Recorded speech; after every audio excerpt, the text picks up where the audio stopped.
Today, there is 2.7 billion people alone just on Facebook.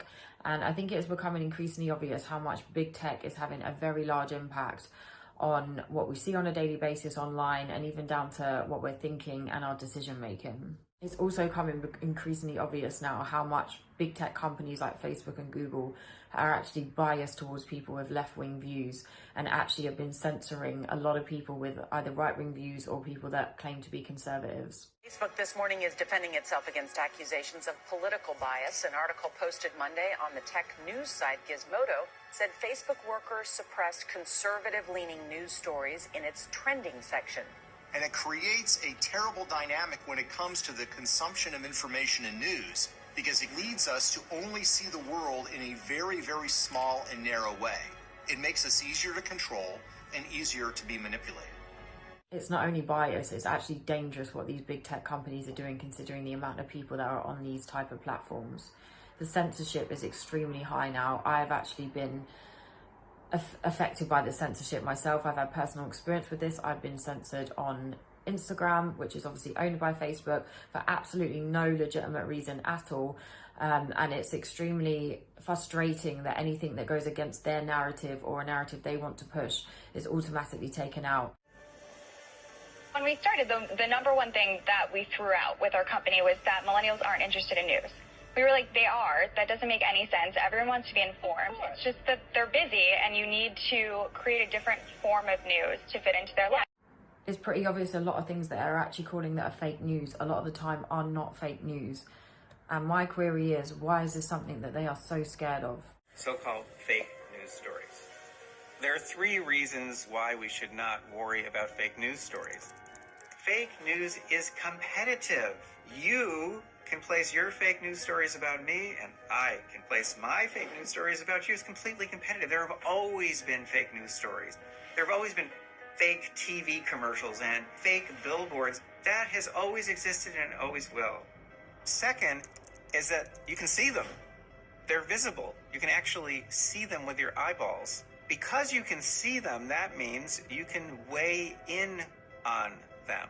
You also know that there's a human element, because usually there's a name of an author on the fake news stories. You know, you can decide just to ignore them. Generally speaking, most news stories, like most advertisements, are not actually read by anyone. So you put them in front of someone's eyeballs and people just kind of skip right over them. The reason why fake news stories are not really an issue is because of something called confirmation bias. We pay attention to and actually believe things if they support what we already believe. So if you see a fake news story that says Hillary Clinton is the devil, but you love Hillary Clinton, you're not going to buy it. You're going to say that's ridiculous. Many people obviously know that these companies are private companies, but they are public platforms, and they do have a duty to have neutral platforms. And it becomes an extremely large and dangerous problem when they start to take on editorial roles. Basically, there's legislation in this country that says that if you are a platform, you are not liable for what people publish on you. However, if you start to edit what people publish on your platform, then your legal obligations increase. We really, I think, should be concerned when these companies that represent themselves as neutral platforms are actually exercising editorial control and pushing particular political viewpoints, because they're enjoying a special protected legal status on the theory that they're providing a neutral platform for people to speak, to have a diversity of views, and so forth. And that status is based on Section 230 of the Communications Decency Act, which protects them from legal liability. And so this is the magic sauce from a legal standpoint that makes these large platform companies possible, is they're not legally responsible for the things that people say on their sites. It's the people who say the things on their sites who bear legal responsibility. If they had to be legally responsible for everything that everyone says on their sites, their business model would break down. It wouldn't work very well. But I think that there's something wrong when you use the legal liability that you were given to be a neutral platform. At the same time, you're exercising very aggressive editorial control to essentially pick sides politically. People may see that it's not a large problem if they're maybe influencing what restaurant you want to go to or what type of food you might want to look up when you use these type of platforms. But when it comes down to things like affecting your political view or things on a larger world scale, this is when it actually becomes quite scary. Or are you a neutral public forum allowing everyone to speak? Senator, here's how we think about this. I don't believe that There is certain content that clearly we do not allow, right? Hate speech, terrorist content, nudity, anything that makes people feel unsafe in the community. From that perspective, that's why we generally try to refer to what we do as a platform for all ideas. Just because the time is constrained. It's just a simple question. The predicate for Section 230 immunity under the CDA is that you are a neutral public forum. Do you consider yourself a neutral public forum, or are you engaged in political speech, which is your right under the First Amendment?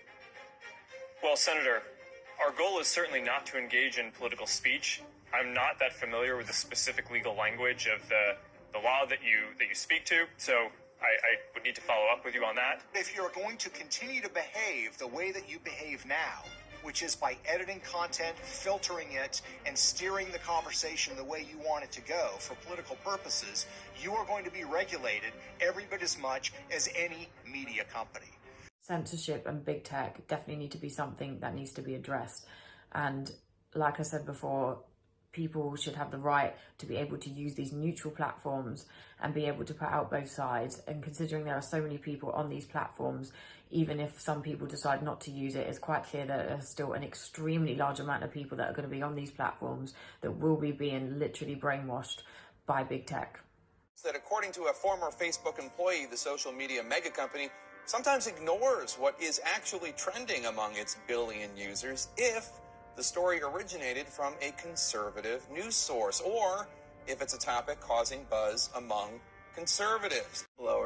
Someone who used to work for Facebook, came forward last year and said, I was one of the news curators at Facebook. A bunch of us used to sit around every day and we used to remove stories from the news feed that were too conservative.